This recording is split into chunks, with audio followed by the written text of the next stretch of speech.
아침에 눈을 뜨는 순간 몸이 예전 같지 않다고 느끼실 때가 있습니다. 예전에는 자연스럽게 느껴지던 활력이 어느새 조용히 사라지고 아랫배와 다리가 은근히 차가워지며 하루를 시작하기가 더 무거워지는 경우가 많습니다. 나이가 들면 혈액순환이 조금씩 둔해지고 그 변화가 남성분들의 자신감과 일상의 기운에도 영향을 주곤 합니다. 하지만 꼭 큰 약이나 강한 처방만이 해결책은 아닙니다. 우리가 매일 마시는 따뜻한 커피 한 잔에 아주 작은 변화를 더하는 것만으로도 몸의 흐름이 조금씩 부드러워지고 하체의 온기가 다시 살아나는 데 도움이 될 수 있습니다. 특별한 재료나 어려운 방법이 아니라 집 어디에서나 쉽게 만날 수 있는 두 가지 안전한 식재료를 활용하는 이야기입니다. 약이 아닌 자연스러운 방식으로 몸의 균형을 돕고 싶은 분들께 오늘 영상이 작은 희망이 되기를 바랍니다. 매일 마시는 커피 한 잔으로 혈액순환을 조금 더 도울 수 있다면 여러분은 어떠실까요? 파트 1. 나이 들수록 떨어지는 활력의 원인. 혈액순환과 남성 호르몬 변화. 많은 분들이 어느 순간부터 몸의 기운이 예전 같지 않다고 느끼기 시작합니다. 가만히 생각해보면 특별히 무리를 한 것도 아닌데 하루가 길게 느껴지고 아침에 눈을 뜰 때 가벼웠던 몸이 점점 무거워지며 작은 일에도 피로가 쉽게 몰려옵니다. 이는 단순한 노화가 아니라 몸속 흐름의 변화가 조용히 쌓인 결과일 때가 많습니다. 혈관은 젊을 때는 탄력이 좋아 피가 부드럽게 흘러가지만 나이가 들면 자연스럽게 굳어지며 흐름이 조금씩 느려지고 그 변화가 손발의 냉증이나 아랫배의 찬 기운으로 이어집니다. 게다가 남성 호르몬은 서서히 줄어들어 의욕과 자신감에 영향을 주고 작은 스트레스에도 몸이 쉽게 지치게 만들지요. 실제로 대구에 사는 64살 김민수 님도 비슷한 변화를 겪었습니다. 예전에는 자고 일어나면 몸이 개운했지만 어느 날부터 아침에 기운이 가라앉고 하루 내내 집중력이 떨어져 일상생활에도 심리적인 부담을 느끼셨다고 합니다. 김민수 님은 자신이 급격히 약해졌다고 생각했지만 검사 결과는 자연스러운 혈류 저하와 남성 호르몬의 감소가 원인이었습니다. 젊을 때는 넓고 깨끗하게 보이던 혈관의 통로가 나이가 들며 조금씩 좁아지는 모습을 인포그래픽으로 보면 이해가 훨씬 쉬울 것입니다. 남성 호르몬 역시 젊을 때는 계단처럼 부드럽게 올라가 있지만 시간이 지날수록 완만하게 내려가는 흐름을 보이며 몸의 활력과 부부관계 만족도에도 영향을 줍니다. 이런 변화들은 누구에게나 찾아오는 자연스러운 과정이지만 아무런 관리 없이 방치하면 피로가 깊어지고 자신감도 흔들릴 수 있습니다. 그래서 김민수님처럼 이유를 몰라 불안해하는 분들이 많습니다. 하지만 몸속의 흐름을 천천히 되살리는 방법은 생각보다 멀리 있지 않습니다. 지금 이 순간에도 여러분의 몸은 작은 자극만 주어도 다시 따뜻해지고 활기를 회복할 준비가 되어 있습니다.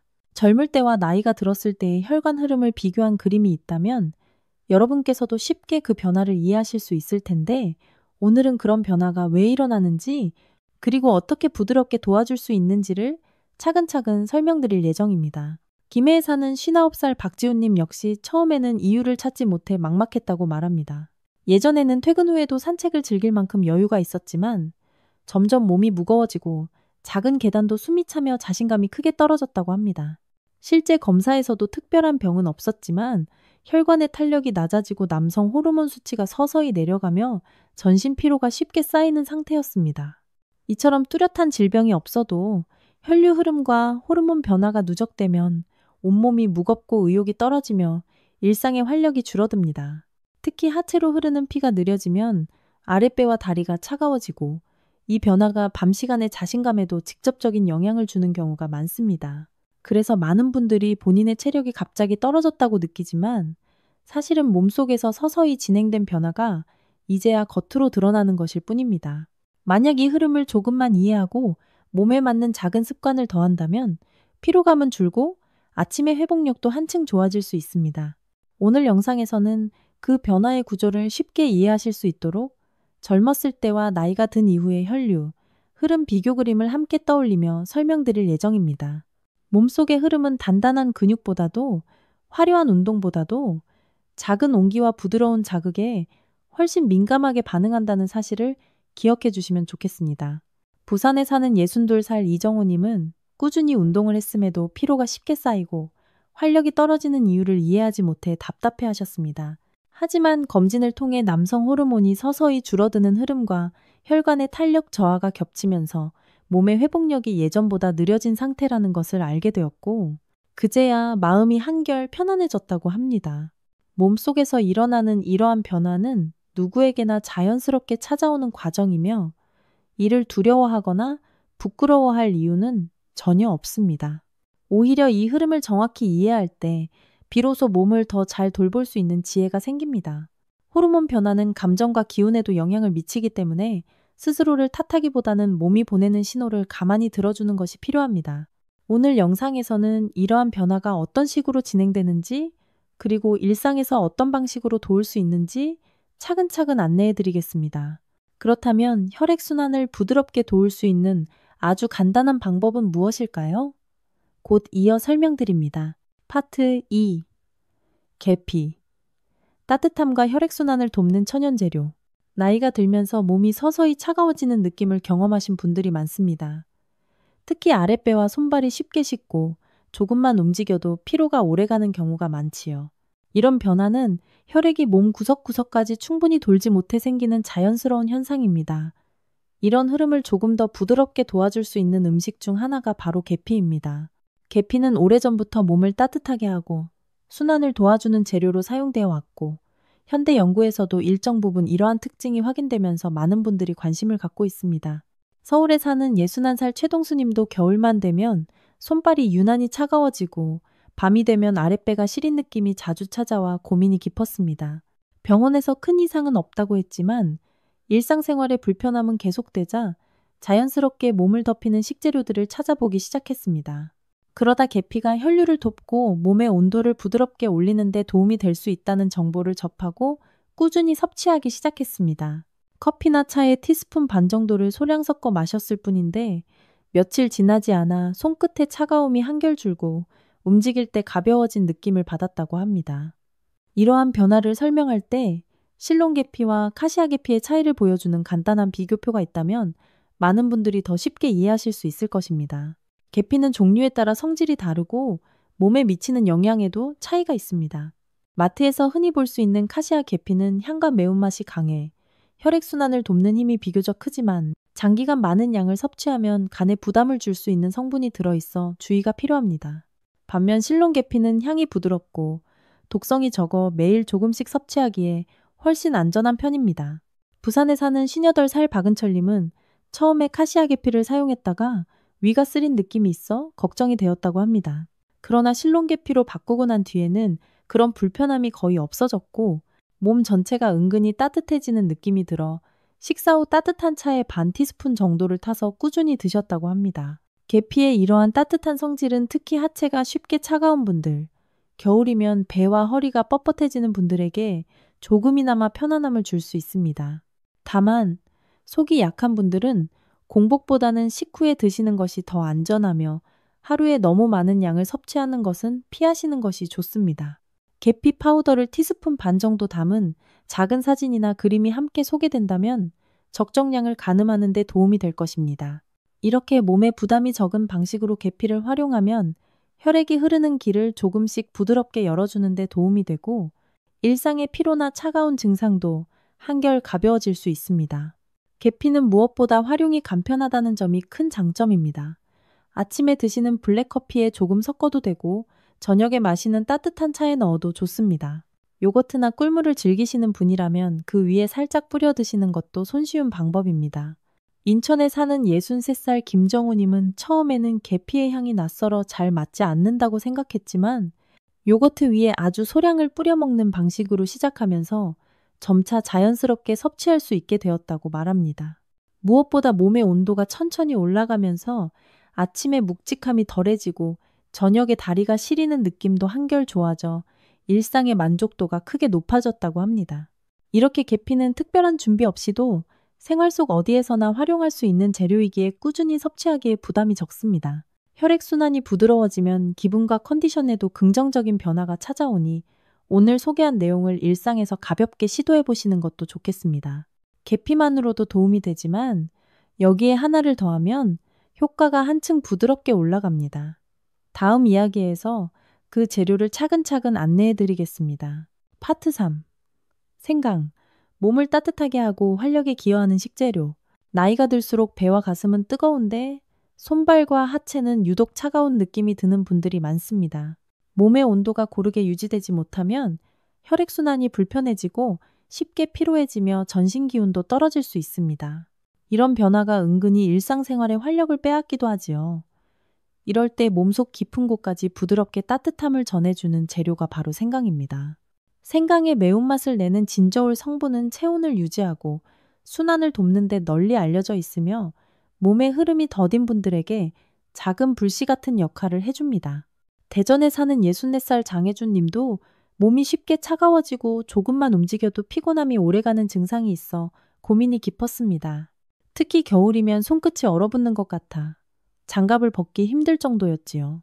이런 증상들이 쌓이면서 장혜준님은 하루의 활력이 크게 떨어졌고 일상에서 작은 일도 버거울 때가 많았습니다. 그러던 중 생강이 체온과 혈류 유지에 도움이 된다는 이야기를 듣고 따뜻한 물에 생강가루를 조금 섞어 마시는 것으로 하루를 시작하기 시작했습니다. 며칠 지나자 손끝에 시린 느낌이 한결 줄어든 것 같고 아침의 무거움도 조금 가벼워졌다고 말했습니다.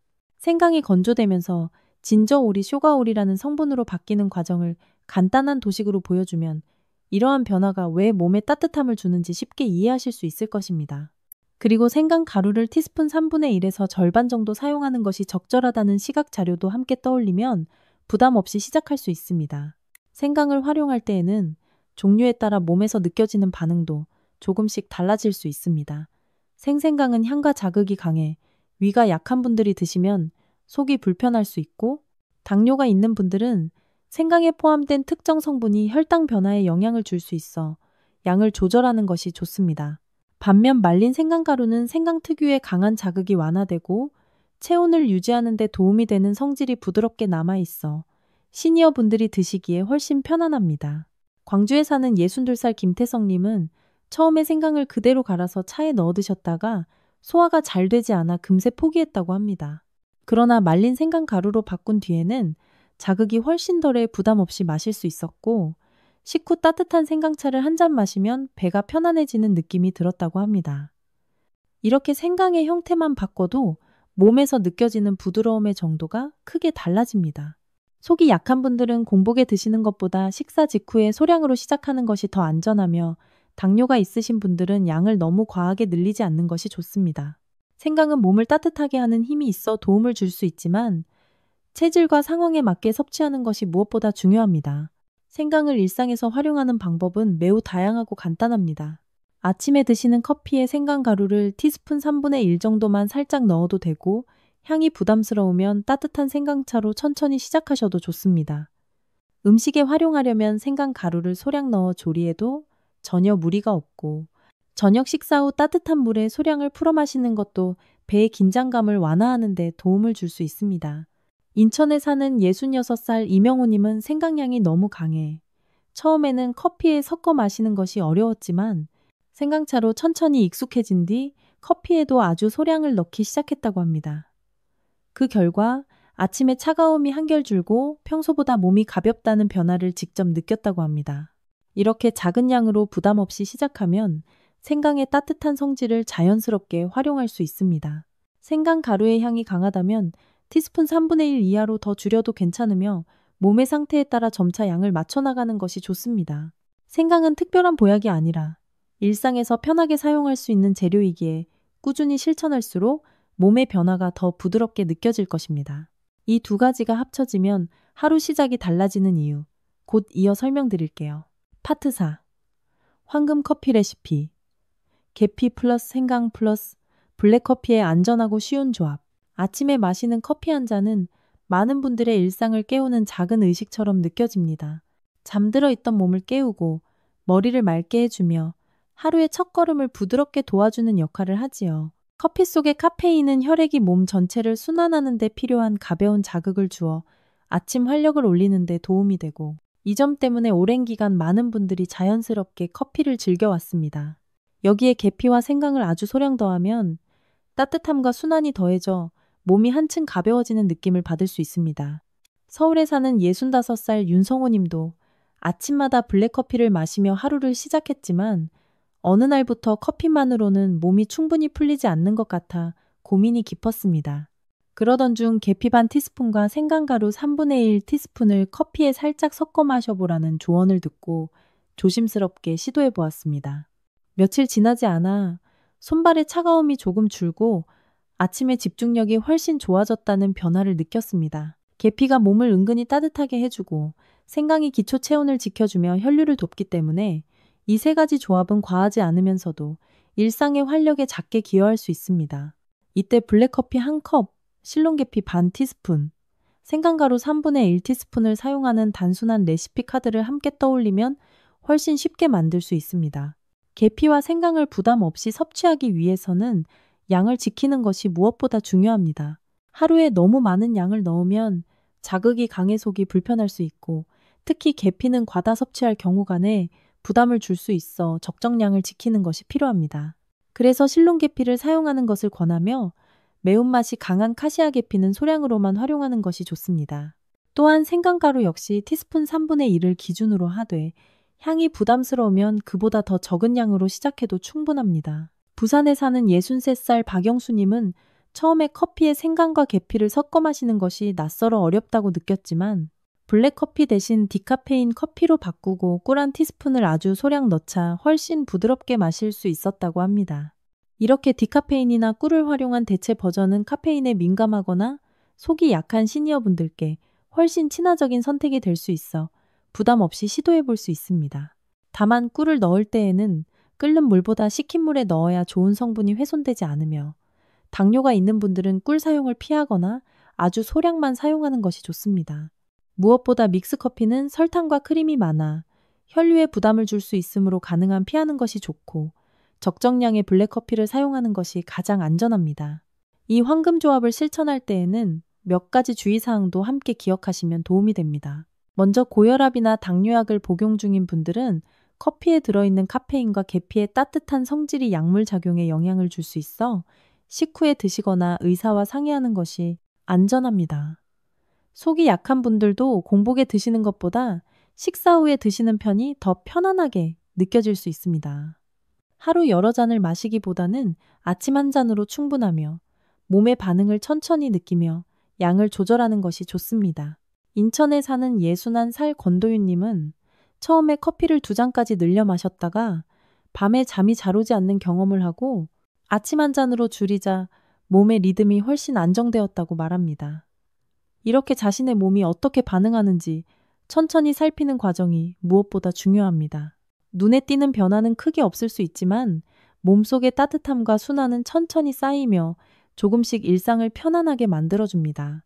커피에 계피와 생강을 함께 넣어 마시는 방법은 어렵지 않으면서도 몸을 부드럽게 깨우는 데 도움이 되는 작은 루틴으로 자리 잡을 수 있습니다.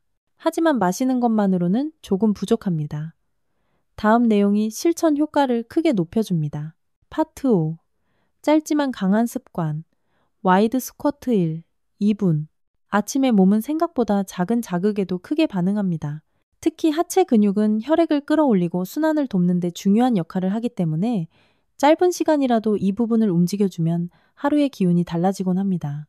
하체의 큰 근육들은 단순히 힘을 내는 것뿐 아니라 남성 호르몬 분비와도 밀접하게 연결되어 있어 나이가 들수록 더 신경 써야 하는 부위이기도 합니다. 그래서 아침에 커피로 몸의 흐름을 깨워놓은 뒤 그 따뜻한 흐름을 하체로 보내주는 간단한 동작만 더해도 활력이 한층 부드럽게 올라옵니다. 대전에 사는 62살 정혜성님은 아침마다 다리가 무겁고 계단을 오르는 것이 점점 힘들어지면서 스스로 많이 약해졌다고 느꼈습니다. 커피만으로는 몸이 쉽게 풀리지 않아 걱정하던 중 와이드 스쿼트를 하루 1분만 해보라는 조언을 듣고 시도해 보았습니다. 다리를 어깨 넓이보다 넓게 벌리고 천천히 내려갔다 올라오는 이 동작은 단순해 보이지만 허벅지 안쪽과 엉덩이, 주변까지 자극을 주어 혈류를 끌어당기는 데 도움이 됩니다. 정혜성님은 처음에는 10회도 제대로 하기 어려웠지만 며칠 지나자 다리의 묵직함이 한결 줄고 아침이 조금 더 편안해졌다고 말했습니다. 와이드 스쿼트의 정면과 측면 모습이 담긴 간단한 그림을 함께 떠올리면 동작을 따라하기 훨씬 쉬울 것입니다. 와이드 스쿼트의 장점은 특별한 장비나 넓은 공간이 필요 없다는 점입니다. 집안 어디에서나 바로 시작할 수 있고 단 1분이나 2분 정도면 충분의 시간 부담도 거의 없습니다. 하지만 무릎 통증이 있거나 하체 근력이 약한 분들에게는 일반 스쿼트 동작이 부담될 수 있습니다. 그래서 의자를 활용한 쉬운 버전이 더 적합할 때가 많습니다. 의자 등받이를 가볍게 잡고 다리를 넓게 벌린 뒤 천천히 앉았다 일어나는 방식은 무릎에 가해지는 부담을 줄이면서도 허벅지와 둔부에 자극을 줄 수 있어 훨씬 안전합니다. 인천에 사는 69살 김용아님은 무릎 관절염이 있어 운동에는 자신이 없었지만 의자 버전의 와이드 스쿼트라면 할 수 있겠다는 생각이 들어 아주 천천히 시작했습니다. 처음에는 5회만 해도 무릎이 뻐근했지만 며칠 지나자 몸이 금세 적응했고 아침에 일어날 때 다리가 덜 굳어 있는 것을 느꼈습니다. 김용아님은 무엇보다 아침에 몸을 깨우기 위한 가장 쉬운 운동이라며 부담 없이 실천할 수 있었다고 말합니다. 이렇게 자신의 상태에 맞게 동작을 조절하면 누구나 무리 없이 따라할 수 있고 하체의 큰 근육이 따뜻한 혈류를 받아들이기 시작하면서 몸 전체의 기운이 조금씩 살아나는 경험을 하게 됩니다. 이 작은 루틴을 꾸준히 실천한 분들은 공통적으로 몸이 단단해지는 느낌보다 하루가 덜 지친다는 변화를 먼저 이야기합니다. 하체 근육은 단순히 움직임을 만드는 역할을 넘어 혈액과 호르몬을 효율적으로 순환시키는 데 중요한 기반이 됩니다. 아침에 커피로 몸의 흐름을 살짝 깨우고 몇 분 뒤 와이드 스쿼트로 그 흐름을 다리에 내려보내면 하루의 시작이 훨씬 안정되고 몸의 균형도 자연스럽게 잡혀갑니다. 어떤 분들은 스쿼트를 너무 깊게 하거나 과하게 반복해야 한다고 생각하지만 중요한 것은 개수보다 꾸준함입니다. 10회도 충분하고 여유가 되는 날에는 15회까지 늘리며 몸의 반응을 살피는 것이 가장 안전한 방법입니다. 몸은 과한 자극보다 적절하고 반복적인 자극에 더 잘 반응하는 만큼 무리하게 강도를 높일 필요는 없습니다. 와이드 스쿼트의 쉬운 버전을 소개한 그림이나 의자를 잡고 천천히 내려가는 모습을 보여주는 자료가 있다면 더 많은 분들이 부담 없이 시작하실 수 있을 것입니다. 이런 작은 실천이 쌓이면 아침의 무거움은 줄고 저녁까지 이어지는 활력도 조금씩 회복됩니다. 마지막 하나만 더 실천하면 아침 컨디션과 활력 유지에 큰 도움을 받을 수 있습니다. 파트 6. 체온 관리 습관. 몸은 따뜻하게, 하체는 시원하게. 나이가 들수록 몸의 온도 균형은 건강과 활력에 큰 영향을 미칩니다. 특히 아랫배가 차가워지면 혈액순환이 더딘 느낌이 들고 하루 종일 몸이 무겁고 피로가 쉽게 쌓이기도 합니다. 반대로 상체만 뜨거워지는 경우에는 금방 지치고 집중력이 떨어질 수 있어 몸 곳곳의 온도 조절이 중요해집니다. 그래서 아랫배와 허리 주변은 항상 따뜻하게 유지하는 것이 좋습니다. 경남 창원에 사는 68살 이성훈님은 겨울만 되면 배가 차가워져 소화가 잘 되지 않고 밤에도 손발이 시린 느낌이 심해졌습니다. 병원에서는 특별한 질환은 없다고 했지만 일상의 불편함은 계속되어 고민이 깊었습니다. 그러던 중 아랫배를 따뜻하게 유지하면 혈류 흐름이 훨씬 부드러워진다는 조언을 듣고 속옷 위에 얇은 복대나 따뜻한 네일을 더 씹기 시작했습니다. 한 달쯤 지나자 배의 차가움이 줄고 소화가 한결 편해졌다고 합니다. 이러한 변화를 설명하는데 체온 관리 인포그래픽이 있다면 위에서 뜨거운 열이 몰리고 아래는 차가워지는 흐름을 쉽게 이해할 수 있을 것입니다. 몸의 균형은 큰 변화보다 이렇게 작은 온도의 관리에서부터 서서히 회복됩니다. 샤워 습관을 조금만 바꿔도 몸의 온도 균형을 지키는데 큰 도움이 됩니다. 보통 따뜻한 물로 샤워를 마무리하면 몸이 편안해지지만 하체의 온도는 지나치게 높아지면 오히려 피로가 오래 남을 수 있습니다. 그래서 마지막 마무리는 미지근하거나 약간 시원한 물로 하체를 부드럽게 헹궈주는 것이 좋습니다. 울산에 사는 64살 박상우님은 늘 뜨거운 물로만 샤워를 하다 보니 샤워 후에도 허벅지가 붉게 달아오르고 다리가 쉽게 무거워졌다고 합니다. 그러다 샤워 마지막에 미지근한 물로 다리와 하체를 가볍게 씻어내는 습관을 들인 후 샤워 후에 답답함이 줄고 활동하기가 훨씬 편해졌다고 말합니다. 너무 뜨거운 물에 오래 몸을 담그는 사우나 습관은 오히려 몸속의 균형을 무너뜨릴 수 있어 주의가 필요합니다. 사우나를 좋아하시는 분들은 짧게 즐기고 이후에는 시원한 물로 마무리하여 온도 차이를 부드럽게 조절하는 것이 좋습니다. 이를 경고하는 화면을 함께 떠올리면 뜨거운 열은 위로, 시원한 흐름은 아래로라는 원칙이 더 쉽게 이해될 것입니다. 이런 작은 조절만으로도 하체의 무거움을 줄이고 하루의 부담을 가볍게 덜어낼 수 있습니다. 속옷 선택 역시 많은 분들이 간과하지만 몸의 온도를 유지하는 데 중요한 역할을 합니다. 통풍이 잘 되지 않거나 너무 꽉 끼는 속옷은 하체의 열과 습기를 가두어 순환을 방해하고 오래 앉아있는 시간이 많은 분들께 더 큰 피로를 줄 수 있습니다. 반면 여유 있고 통풍이 좋은 천을 사용한 속옷은 하체의 시원함을 유지하며 생활 중에도 불편함을 크게 줄여줍니다. 광주에 사는 65살 윤재호님은 여름과 겨울 모두 땀이 많이 나는 편이라 속옷이 자주 달라붙어 하루 종일 불편했다고 합니다. 그러다면 소재의 통풍 좋은 속옷으로 바꾸고 잠잘 때는 가능하면 헐렁한 옷을 선택한 뒤로 아침에 불편함이 크게 줄었다고 말합니다. 여름에는 통풍을, 겨울에는 보온을 챙기는 방식으로 옷차림만 조절해도 하체의 온도가 과하게 오르거나 내려가는 것을 막을 수 있습니다. 이처럼 체온 관리의 기본은 과하지 않게 꾸준히 몸이 보내는 신호를 따라가는 데 있습니다. 사우나를 오래 즐기거나 꽉 끼는 속옷을 입는 잘못된 습관을 경고하는 화면과 함께 올바른 속옷 선택법을 시각 자료로 보여주면 이해가 훨씬 쉬울 것입니다. 몸은 작은 습관에 민감하게 반응하니 오늘부터라도 온도 균형을 살피는 습관을 가볍게 시작해 보시기 바랍니다. 이제 마지막으로 오늘 내용을 어떻게 일상에 쉽게 적용할 수 있는지 정리해 드리겠습니다. 오늘 이야기의 중심에는 거창한 변화나 어려운 노력보다 일상에서 가볍게 실천할 수 있는 작은 습관들이 있었습니다. 계피와 생강처럼 주변에서 쉽게 구할 수 있는 재료, 아침에 블랙커피 한 잔, 잠시 시간을 내어 하는 와이드 스쿼트, 그리고 몸의 온도를 부드럽게 조절하는 생활 방식이 서로 자연스럽게 이어지면 하루의 흐름이 조금씩 달라집니다. 이런 실천들은 약에 의존하는 것이 아니라 몸이 스스로 균형을 찾아가는 과정을 도와주는 안전한 방식이기에 장기적으로 더 편안하고 안정적인 변화를 만들어줍니다. 무엇보다 건강은 한 번에 지키는 힘보다 꾸준히 쌓아가는 힘에서 더 큰 차이를 드러냅니다. 오늘 나눈 내용이 여러분의 하루를 가볍게 하고 마음을 조금 더 따뜻하게 해드렸기를 바랍니다. 유익하셨다면 구독과 가족 지인과의 공유 부탁드립니다.